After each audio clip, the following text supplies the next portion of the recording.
Hello! Bienvenue dans cet épisode où je vais vous présenter mes installations et mon organisation pour arriver à caser quasiment 200 plantes dans seulement 50 mètres carrés. Alors pour commencer par la zone Monstera, principalement je mise sur la hauteur. On essaie de superposer les couches de plantes pour pouvoir en caser un maximum sur un petit espace.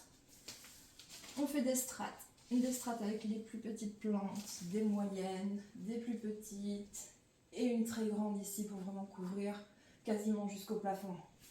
Il y en a aussi derrière, on fait tout le tour sur une zone en cercle. Je trouve ça plus pratique aussi que sur un carré. Comme ça, il y en a vraiment de tous les côtés.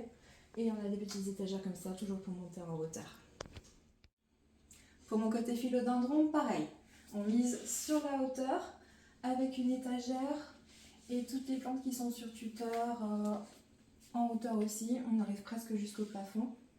Juste en dessous, on a la rampe TM, super pratique aussi pour gagner de l'espace et qui éclaire toutes les plantes qui sont en dessous. On couvre les radiateurs, les bords de fenêtres, tout ce qui est possible. Et en dessous, on rajoute aussi des étagères pour à nouveau miser sur la hauteur. Comme ça, on peut les mettre en quinconce. On les met un petit peu comme on veut. Ça condense. On ne perd pas d'espace. Ici, 100 étagères que je pourrais remplir beaucoup plus. Il y a toujours moyen. Pour la vitrine, la Milsbo de chez Ikea, que les plant lovers connaissent bien. Pareil, je misais sur de la hauteur. Et là, mon astuce, c'est que sur les pots à l'arrière, j'ai mis des petits cache-pots.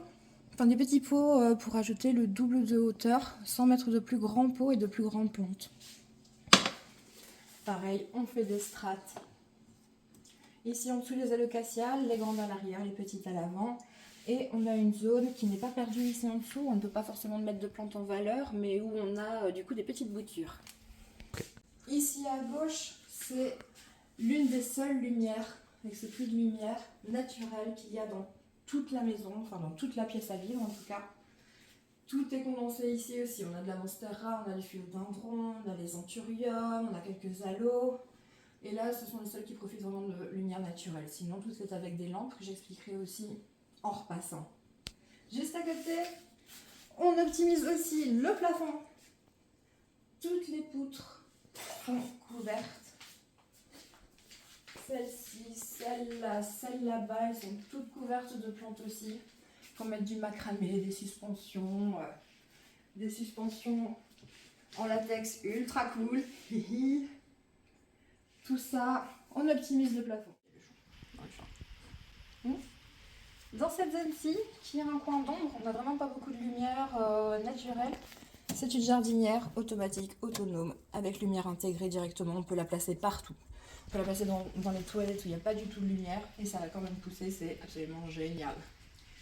Deuxième chose, ce sont les petites étagères ici, do it yourself, à ajouter à vos meubles, que j'ai fabriqué du coup à base d'assiettes en bois, de ce petit machin là dont je n'ai aucune idée du nom, avec de la colle époxy. Ça tient hyper bien. On peut mettre du poids dessus, on peut en mettre plusieurs dessus, ça tourne, c'est amovible, non c'est franchement génial. Je vais vous parler aussi organisation du matériel, notamment les pots. Parce qu'on en a tous beaucoup trop des pots. Là, ils sont rangés là-dedans. On peut cacher. Voilà, ça ne fait pas bol. Dans ce coin-ci, c'est mon coin matériel. C'est le coin où je rempote, où je fais tout. On a tous les terrains qui sont ici. Ce sont deux caisses superposées avec des roulettes en dessous. Super simple à faire soi-même. Et on a la chance que ça rentre pile poil. Presque pile poil. Là derrière, ça ne se voit pas trop. Cette dessert-ci, je l'ai commandée sur Amazon. C'était à peu près 130 €. Mais très bon investissement. Dedans, j'ai pu aussi mettre, ça c'est malin aussi, pour mettre le pont, la sphère, la perlite, etc. déjà lavé. Des Tupperware. On a des tiroirs. Avec dedans les gants, le petit matériel, tous les engrais, tous les produits de soin.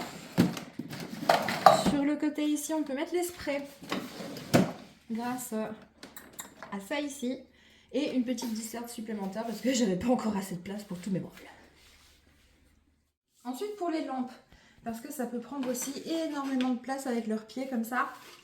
Même si celle-ci de chez Fessida, on sait la régler en hauteur, on sait la régler d'orientation. On sait vraiment tout faire avec, elle est déjà super pratique comme ça. Mais nous, ce qu'on a fait, c'est en accrocher une, hop, sur un bras qui servait à la base pour le micro de mon amoureux, sur son bureau. Et grâce à ça, il n'y a pas de pied par terre dans le canon choc. Ça prend quasiment pas d'espace vers nous. Et je peux éclairer celle du haut comme je veux, celle du bas comme je veux. Et grâce au gooseneck, pareil, vraiment une orientation. Je choisis qui prend le soleil, qui prend la lumière. La rampe TL, dont je parlais tantôt, qui prend pas de place du tout. Et alors, on va passer du coup sur le spot ici, qui vient aussi de chez TerraLED. Il y a un système de clip, hein, donc on peut le mettre aussi sur le haut des meubles. Nous, on a choisi de le mettre au plafond pour qu'il oriente vraiment ce mur végétal. Mur végétal qui a été fabriqué avec des plaques de chez Ikea, d'Escadis, qui sont à la base pour ranger des outils dessus. Et avec ça, ils vendent des accessoires. Ils vendent des petits crochets qu'on a juste ici, qui s'imbriquent parfaitement dedans et qui gardent une stabilité. Il n'y a plus qu'à faire un trou dans le pot. Et hop, ça tient tout seul. Ils vendent aussi des petits godets comme ça, dans lequel on peut mettre un pot ou de la sphaigne sans pot. Ils vendent les petites étagères qui sont ici et probablement d'autres accessoires qui peuvent être utiles pour les plantes mais que je n'ai pas en tête en ce moment. Ici pareil, j'ai mis des crochets dans le pot. Vraiment n'importe quel pot peut tenir dessus grâce à ça et c'est fixé au mur. Tout bêtement, aussi bêtement que du Ikea peut faire. Voilà. Juste en dessous, on a les greenhouses, je ne sais plus comment dire en français, de chez Ikea aussi, le modèle à cœur barre, le grand, x3, parce qu'on n'en a jamais assez. Hyper pratique aussi. Ici en dessous, on a imprimé des bacs en 3D pour pouvoir avoir une réserve d'eau. Mais j'ai aussi trouvé ces jolis petits récipients chez Emmaüs dans un thrift shop. Pareil pour garder la réserve d'eau. Les lampes sont collées ou aimantées ici au-dessus.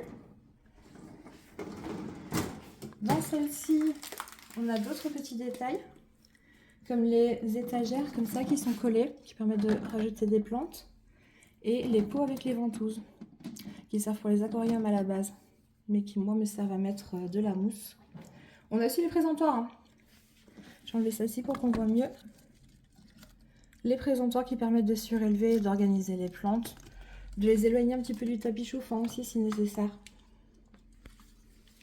Et dans celle-ci, j'ai plutôt misé sur la hauteur, en ajoutant, pareil que dans la grande, un petit pot en dessous pour surélever. Et on a toujours les petits pots avant tout ça. Ok, donc là je vous ai montré comment j'ai réussi à caser précisément 190 plantes dans 45 mètres carrés. Maintenant j'ai encore une petite pièce à l'étage. Et ici c'est uniquement pour les boutures. On a la tente de culture de chez Secret Jardin, dans laquelle vous pouvez voir, je compacte aussi pour pouvoir mettre un maximum dans un petit espace.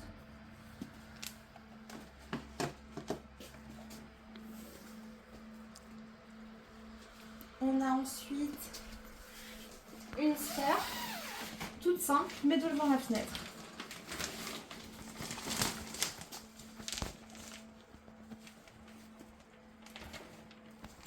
Et on a les jardinières surélevées qui normalement vont dehors, hein. Elles sont censées aller sur un balcon, sur une terrasse, mais nous on les utilise pour les boutures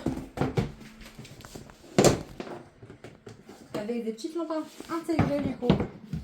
Ça aussi un do it yourself. Hein. Ici on les a collées et grâce à ça on peut avoir des prop box immenses. Immense, toujours à l'humidité, toujours à la lumière. Et on peut avoir aussi son petit potager. Le petit potager d'herbes aromatiques dans la chambre. Et là, pour ne pas avoir à l'arroser constamment, et comme le basilic aime bien garder les pieds humides, comme la plupart des arbres aromatiques, j'ai mis un système à mèche. Donc la mèche passe dans tout le terreau à peu près 3 cm de profondeur et garde le terreau relativement humide. J'espère que ce petit tour de mes installations et de mon organisation vous a plu. J'espère vous inspirer un petit peu aussi. Et si vous avez des astuces pour organiser vos petits espaces comme ça avec beaucoup de plantes, je serai très heureuse de les lire. Alors dites-moi tout.